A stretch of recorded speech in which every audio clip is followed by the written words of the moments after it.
Assalamualaikum warahmatullahi wabarakatuh. Bagaimana keadaannya anak-anakku semuanya? Semoga selalu dalam keadaan sehat walafiat dan selalu dalam hidayah Allah Subhanahu wa taala. Nah, pada pertemuan kali ini kita akan melanjutkan materi IPS kelas 7 yang berjudul pemahaman lokasi melalui peta. Apakah kalian sudah pernah belajar tentang peta? Pastinya kalian sudah pernah belajar ya di SD. Nah, apa itu peta? Nah, seperti inilah peta. Contohnya adalah peta Indonesia. Sebelum kita lanjut belajar tentang peta, kita akan menguraikan apa saja yang akan kita pelajari pada pertemuan kali ini. Yang pertama, kita akan belajar jenis-jenis peta, 2 komponen peta, 3 analisis peta, dan tugas. Nah, peta adalah gambaran permukaan bumi pada suatu bidang datar dan diperkecil dengan menggunakan skala. Jadi peta itu gambaran permukaan bumi yang dibuat pada suatu bidang datar dan diperkecil ukurannya dengan menggunakan skala. Jadi apabila di dalam kenyataan atau penampakan aslinya itu misalnya 500 km, maka dengan skala yang diperkecil ukurannya menjadi misalnya 50 cm. Jadi dengan skala 1:100.000 seperti itu. Jadi supaya gambar yang kita buat itu bisa mewakili kenampakan asli yang ada di permukaan bumi ini, maka menggunakan skala. Nah, lokasi suatu tempat itu dapat dilihat pada sebuah peta. Jadi jika kita ingin melihat suatu tempat, itu kita bisa melihatnya dengan peta. Jenis peta berdasarkan isinya dibagi menjadi 2, yaitu peta umum dan peta khusus atau tematik. Peta umum adalah peta yang menggambarkan seluruh permukaan alam yang ada di permukaan bumi, baik berupa kenampakan fenomena alam asli seperti pegunungan, sungai, dan lautan, maupun keadaan fenomena budaya yang ada di suatu tempat seperti batas wilayah, batas negara, jalan raya, dan sebagainya. 2 peta khusus, yaitu peta yang menggambarkan suatu kenampakan alam tertentu yang ada di permukaan bumi. Contohnya, peta jalur penerbangan, peta penyebaran sentra usaha suatu produk perkebunan, persebaran barang tambang, peta persebaran flora dan fauna, peta cuaca dan iklim suatu daerah, dan sebagainya. Jadi kalau peta khusus itu berarti menggambarkan wilayah tertentu saja. Otomatis peta khusus ini akan menggambarkan secara detail. Jenis-jenis peta berdasarkan skalanya, yaitu 1. Peta kadaster yang memiliki skala 1:5000 sampai 1:100. Contohnya peta desa. Berarti setiap 1 cm di dalam peta itu mewakili 100 sampai 5000 km. Nah, contohnya adalah peta desa. Berarti peta ini menggambarkan kenampakan desa secara detail.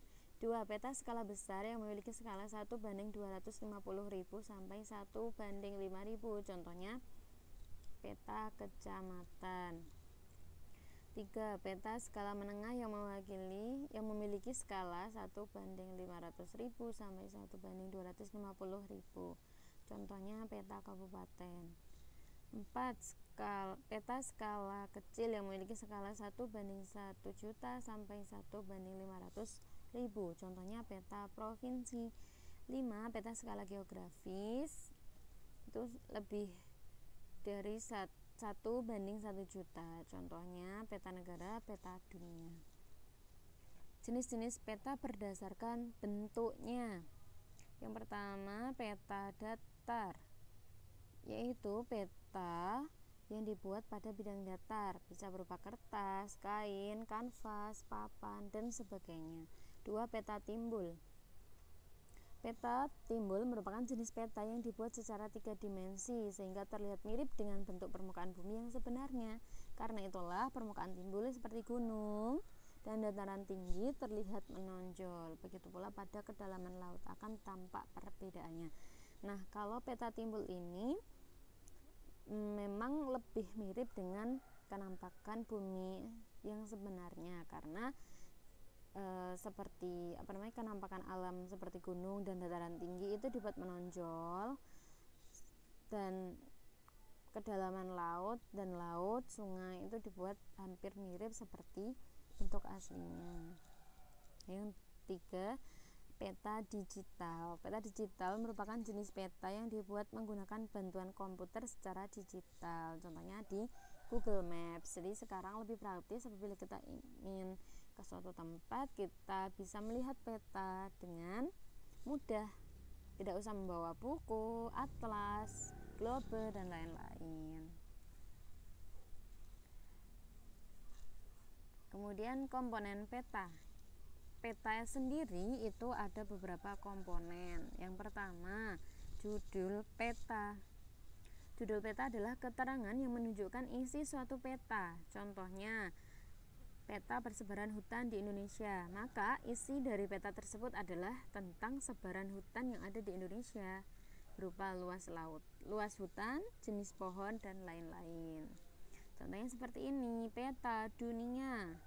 Berarti di dalamnya adalah ada beberapa benua Eropa, Asia, Afrika, Amerika Utara, Australia. Nah, seperti ini contohnya peta provinsi Bali. Berarti peta tersebut berisi tentang provinsi Bali, kenampakan provinsi Bali. 2. Skala peta. Skala peta menunjukkan perbandingan antara jarak di peta dengan jarak sesungguhnya di lapangan atau jarak sebenarnya.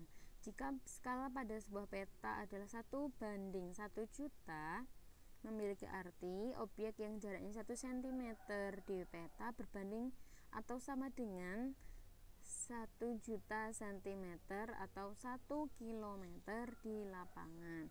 Jadi 1:1.000.000 artinya 1 cm di peta itu mewakili 1.000.000 cm di lapangan. Jadi maaf ya, tadi Ustazah salah menyebut. Kalau 1:1.000.000 berarti artinya 1 cm di peta mewakili 1.000.000 cm di lapangan atau di permukaan aslinya. Nah, skala dibagi menjadi beberapa. Yang pertama ada skala angka, yaitu skala yang berwujud perbandingan angka, misalnya 1:10.000. 2. Skala garis atau grafis, yaitu skala peta yang berbentuk garis dengan ukuran tertentu.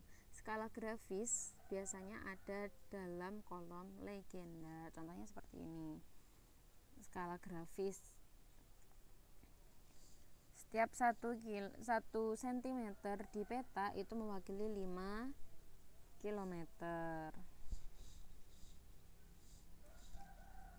Lanjut, nomor 3, orientasi utara. Sebuah peta harus memiliki orientasi arah utara agar pengguna peta dapat mengetahui arah letak suatu lokasi. Bentuk orientasi ditunjukkan oleh simbol berbentuk panah dengan bentuk yang bervariasi. Penempatannya pada kolom legenda atau pada bagian yang kosong di muka peta. Contohnya seperti ini.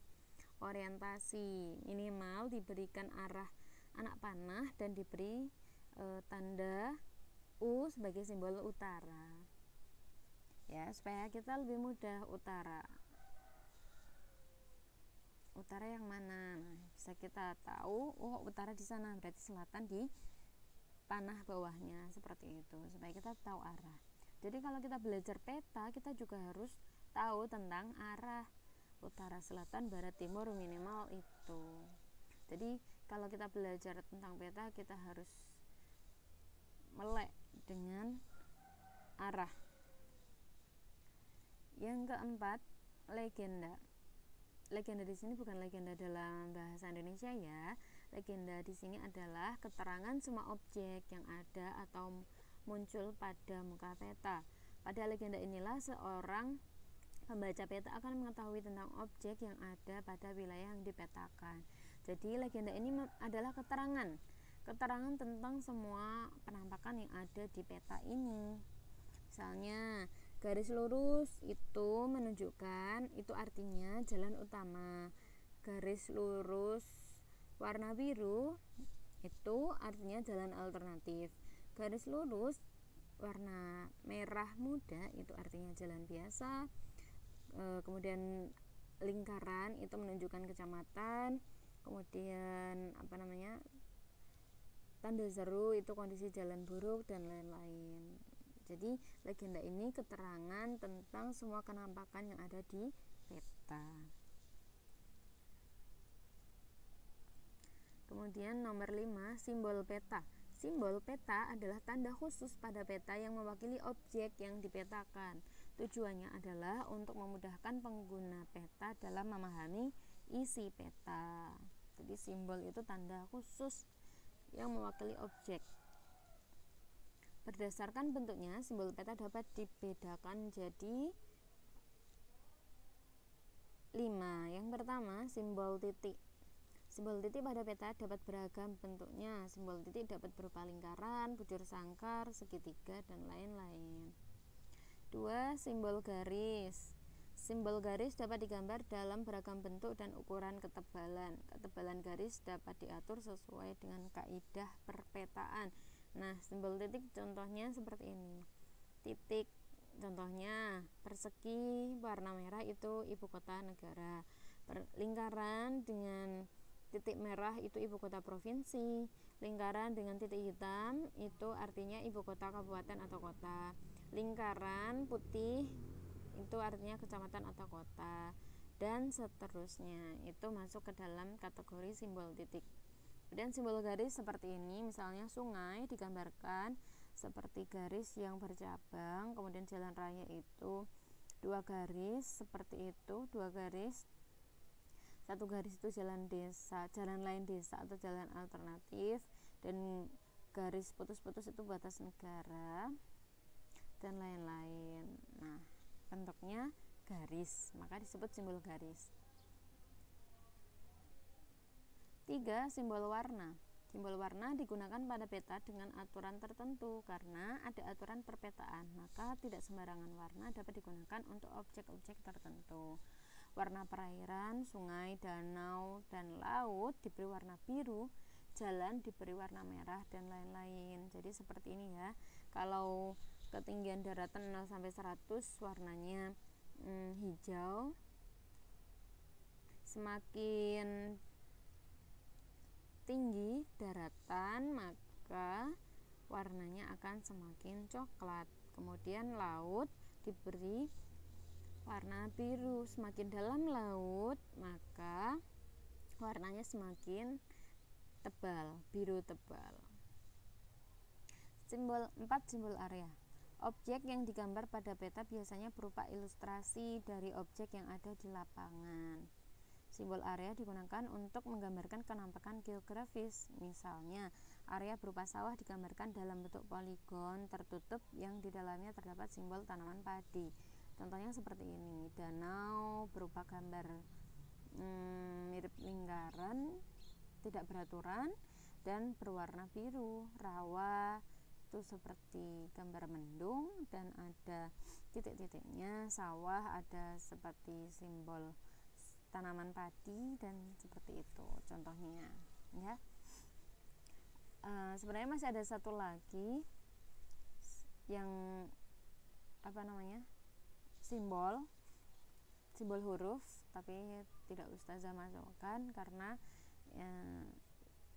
simbol huruf itu juga berupa simbol yang berupa huruf awalan suatu tempat.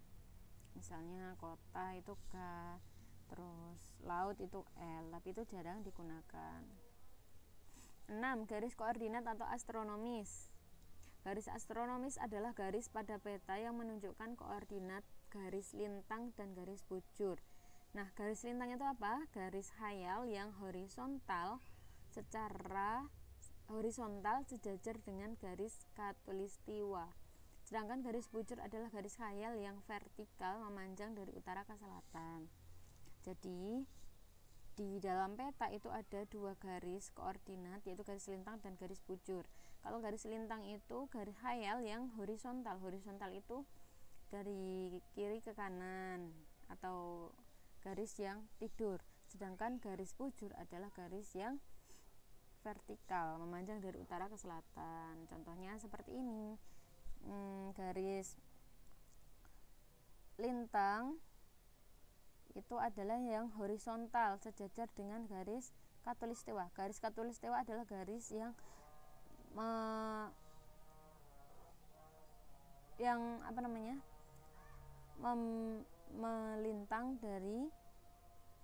melintang dari titik nol ini adalah garis khatulistiwa.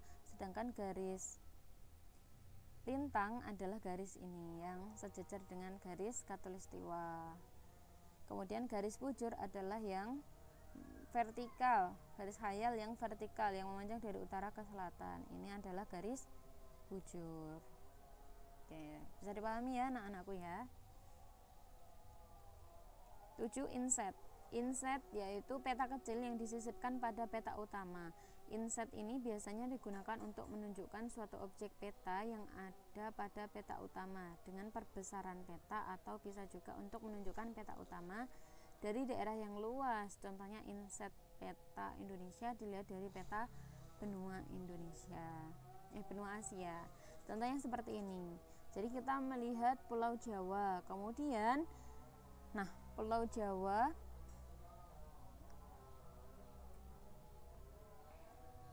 ini kemudian kita perbesar lagi peta inset yang ini.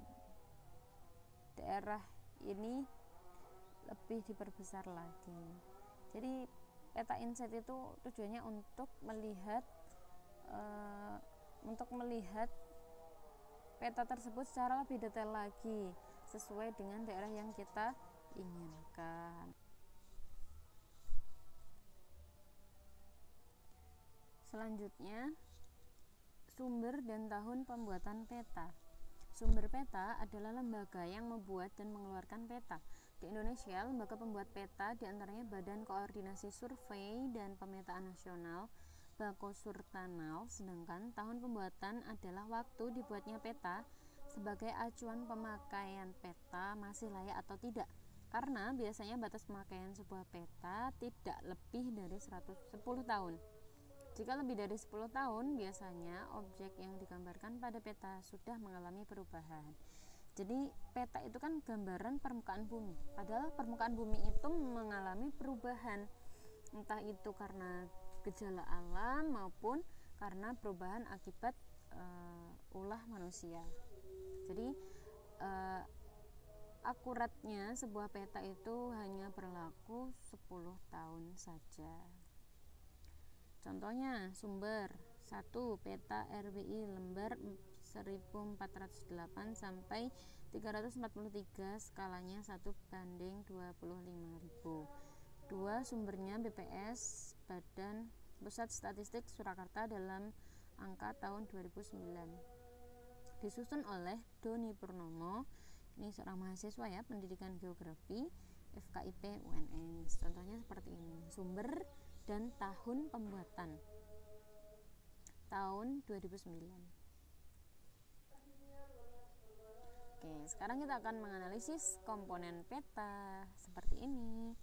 Nah, diurut mulai dari judul peta. Judul petanya adalah kepadatan penduduk Kota Surakarta tahun 2009. Kemudian koordinat geografisnya, yang ini menunjukkan garis bujur. Di sebelah sisi kiri ini menunjukkan garis lintang. Kemudian garis lintang ya, sebelah ini sisi kiri. Kemudian ini yang ditunjuk manis garis bujur. Kemudian arah mata anginnya, orientasi, arah orientasinya ini dengan anak panah dan huruf U. Kemudian skalanya adalah 1:70.000. Legenda tadi yang menjelaskan tentang semua kenampakan yang ada di dalam peta ini. Kemudian simbol garis ya yang dipakai. Kemudian peta insertnya di sini.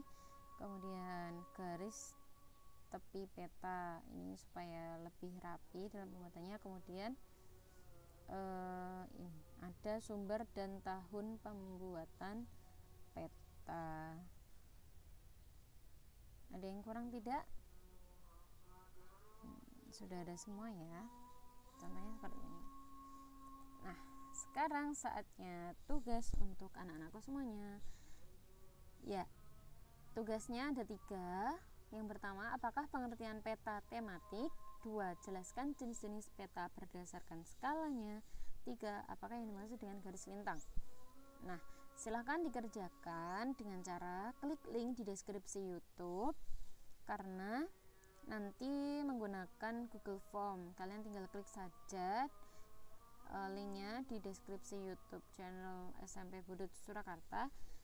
Kemudian apabila kalian mengerjakan tugas maka dianggap masuk. Jadi tugas sama dengan presensi. Otomatis kalau kalian mengerjakan tugas berarti kalian sudah dianggap masuk ya. Untuk itu jangan sampai tidak mengerjakan, karena kalau kalian tidak mengerjakan berarti kalian alfa. Ya, sekian materi dari Ustazah, semoga bermanfaat dan bisa dipahami. Apabila ada kesulitan atau kurang jelas, kalian bisa langsung bertanya kepada Ustazah dengan japri lewat WA. Oke?